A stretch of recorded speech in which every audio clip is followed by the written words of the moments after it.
তাছাড়া আর কোথায় চাষ করবো রে মা?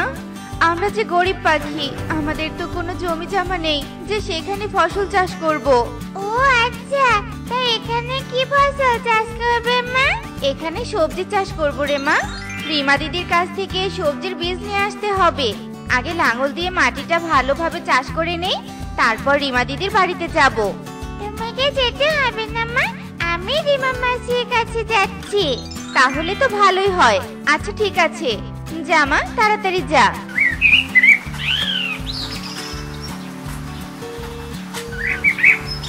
ও রিমা মাসি, আমার মা তোমার কাছে কিছু সবজি বীজ চেয়েছে, আমাদের উঠোনে চাষ করবে। আচ্ছা ঠিক আছে ছোট পাখি, তুমি এখানে দাঁড়াও, আমি ঘর থেকে সবজি বীজ নিয়ে আসছি।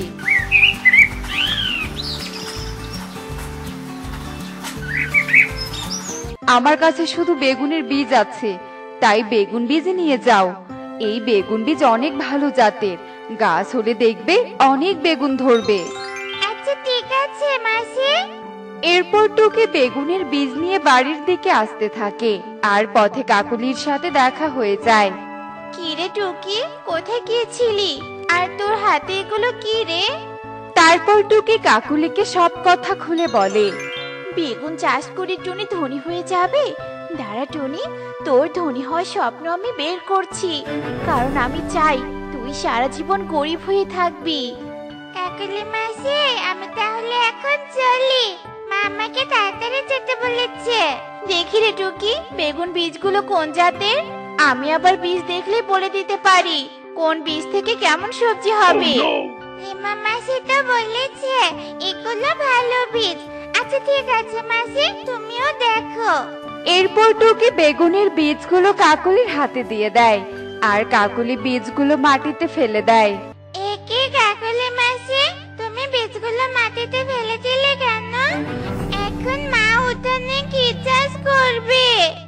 এ কি সর্বনাশ হয়ে গেল! তোর হাত থেকে নিতেই তো হাত ফসকে বীজগুলো মাটিতে পড়ে গেল। এখানে তো আমার কোনো দোষ নেই, আর ঘাসের মধ্যে না পড়লে তবুও বীজগুলো তোকে তুলে দিতে পারতাম। তুমি ইচ্ছে করে ফেলে দিয়েছো, তুমি খুব বাজে মাসি, আমি মাকে সাপতে বলে দিব।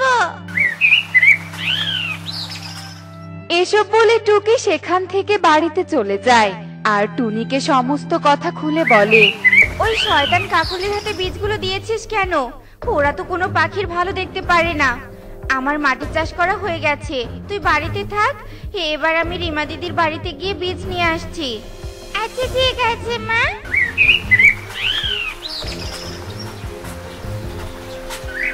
রিমা দিদি, তোমার কাছে আবার বেগুনের বীজ নিতে এলাম গো। কিন্তু কেন টুনি, তোমার মেয়ে তো এক্ষুনি বীজ নিয়ে গেল, জমির তুলনায় বীজ কি কম হয়েছে নাকি? না দিদি। তারপর টুনি রিমাকে সব কথা খুলে বলে।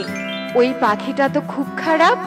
যাই হোক, আমি তোমাকে আরো কিছু বীজ এনে দিচ্ছি।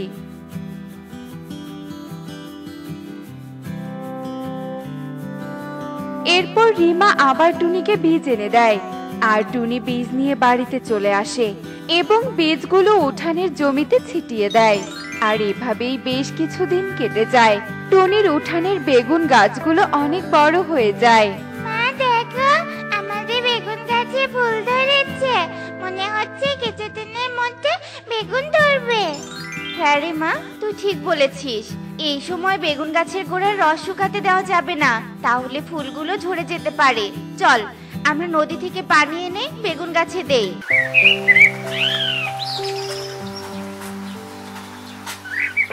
এরপর টুনিও টুকি কলস নিয়ে নদীতে চলে যায়, আর তখনই কালো কাকুলি টুনিদের দেখে নেয়। এই টুনি আবার অন্য সবজি চাষ করেছে নাকি? মামি যে নদীতে পানি আনতে যাচ্ছে। চলো আমরা ওর বাড়িতে গিয়ে দেখে আসি। ও মা, টুনি তো দেখছি বেগুনের চাষ করেছে। কালু দেখো, বেগুন গাছে কত ফুলও ধরেছে। কয়েকদিনের মধ্যেই তো বেগুন ধরবে, আর বেগুন বিক্রি করে টুনি তো অনেক ধনী পাখি হয়ে যাবে।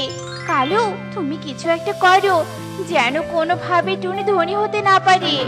কিন্তু এখন তো কিছুই করা যাবে না, দিনের বেলা কিছু করলে তো কেউ না কেউ দেখে ফেলবে, তাই যা করার রাতের বেলায় করব।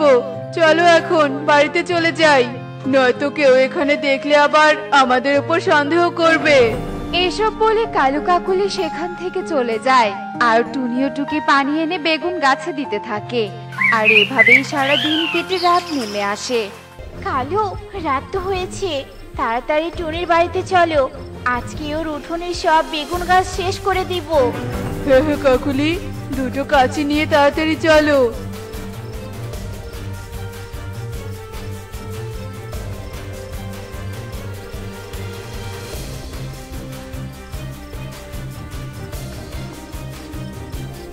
কালু, অন্যের ক্ষতি করে মনে অনেক শান্তি লাগে, তাই না? হ্যাঁ কাকুলি, তুমি একদম ঠিক বলেছো, আমারও খুব ভালো লাগছে। টুনি যখন সকালে উঠে দেখবে তার উঠোনে কোনো বেগুন গাছ নেই, তখনই টুনি হাউমাউ করে কান্না করবে, আর সেসব দেখে আমাদের আরো ভালো লাগবে। হ্যাঁ কালু, টুনির কষ্ট দেখার জন্য সকালে উঠে গাছের আড়ালে লুকিয়ে থাকবো। চলো এখন তাহলে বাড়িতে চলে যাই। এই শয়তান পাখিরা তো খুব খারাপ, গরিব পাখিটার কত বড় ক্ষতি করলো। না, আমাকে জাদু দিয়ে পাখিটাকে সাহায্য করতে হবে। যাই, পানির নিচ থেকে আমার জাদুর পাথরটা নিয়ে আসি। এরপর জাদু মাছ সেখান থেকে চলে যায় আর এভাবেই সেই রাত কেটে যায়। এ কি, আমাদের বেগুন গাছে এমন সোনালী কালার বেগুন ধরেছে কেন? তার মানে এগুলো কি সোনার বেগুন? কিন্তু সোনার বেগুন কি করে ধরবে? না, আমাকে বেগুন নিয়ে রিমা দিদির কাছে যেতে হবে। মা, তুমি বাড়ি থেকে যেও না, কাকুলি মাসি এসব দেখলে সব বেগুন নিয়ে যাবে। তাই রিমা মাসিকে আমি এখানে ডেকে নিয়ে আসছি। আচ্ছা ঠিক আছে মা, যা। কি ব্যাপার কাকুলি, টুনির উঠোনে দেখছি সব বেগুন গাছ ঠিক আছে, কিন্তু এটা কি করে সম্ভব? রাতে তো আমরা নিজ হাতে বেগুন গাছগুলো কেটে নদীতে ফেলে দিয়ে এসেছিলাম। হ্যাঁ কালু, আমিও তো সেটাই ভাবছি। চলো তো আমরা নদীতে গিয়ে দেখে আসি, সত্যি রাতে গাছ কেটেছিলাম নাকি সব স্বপ্ন দেখেছি। হ্যাঁ কাকুলি, তাই চলো। মাসি, আমার খুব পানি পিপাসা পেয়েছে, আমি একটু নদী থেকে পানি খেয়ে আসি, আর তুমি আমাদের বাড়িতে যাও। আচ্ছা ঠিক আছে ছোট পাখি, চলো। কাকুলি, এখানে তো কোনো বেগুন গাছ নেই, কিন্তু আমার তো স্পষ্ট মনে আছে যে রাতে বেগুন গাছগুলো এখানেই রেখেছিলাম।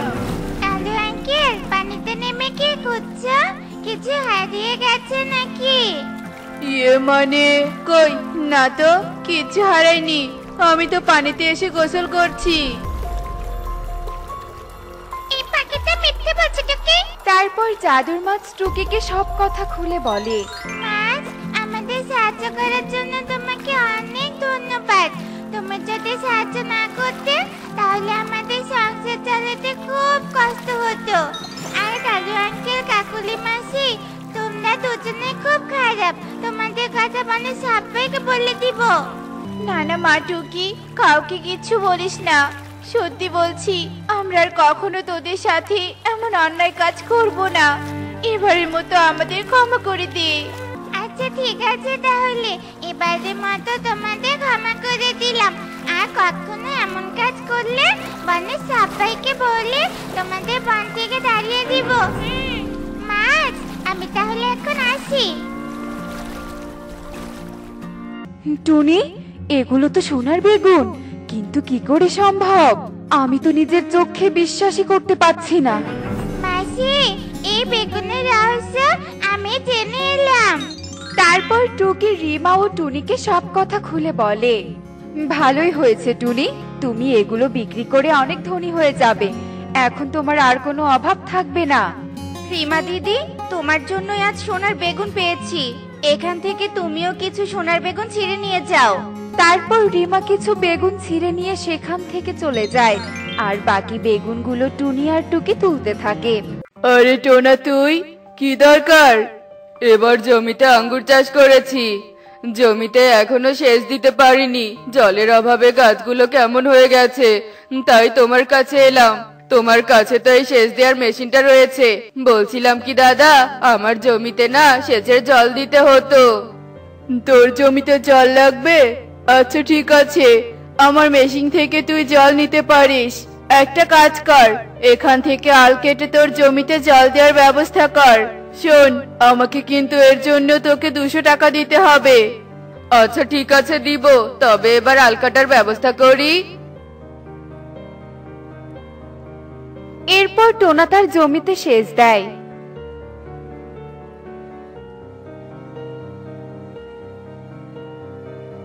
এবার টোনার আঙ্গুরের ফলন বেশ ভালো হয়েছিল, যার কারণে টোনা খুব খুশি ছিল। আরে, এই পাশের সব আঙ্গুরগুলোই তো পেকে গেছে। এই পাকা আঙ্গুরগুলো বাড়ি নিয়ে যাই, টুকি দেখলে খুব খুশি হবে। এরপর টোনা আঙ্গুরগুলো তুলে বাড়িতে নিয়ে যায়। অতে অজগর, অজগরটি আসছে তেরে। কি হলো টুকি, বলো? বাবা এসেছে, বাবা এসেছে। বাবা, তোমার হাতে এগুলো কি? তুমি আমার জন্য কি এনেছো বাবা? আমি তোর জন্য মিষ্টি আঙ্গুর ফল এনেছি রে মা। আঙ্গুর ফল?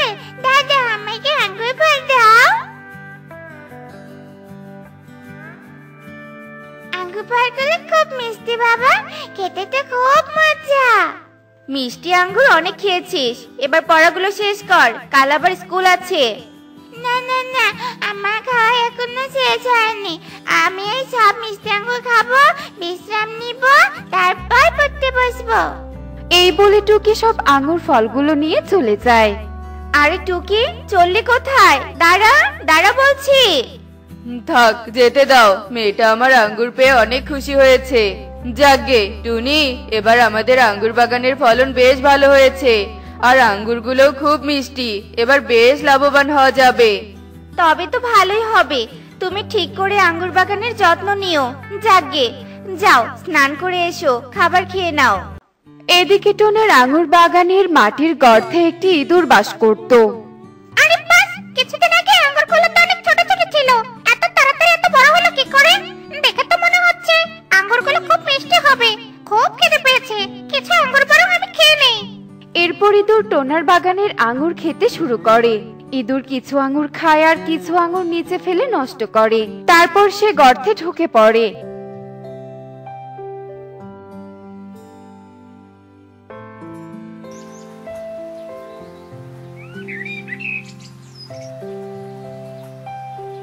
পরের দিন টোনা বাগানে এসে বাগানের অবস্থা দেখে ভীষণ অবাক হয়ে যায়।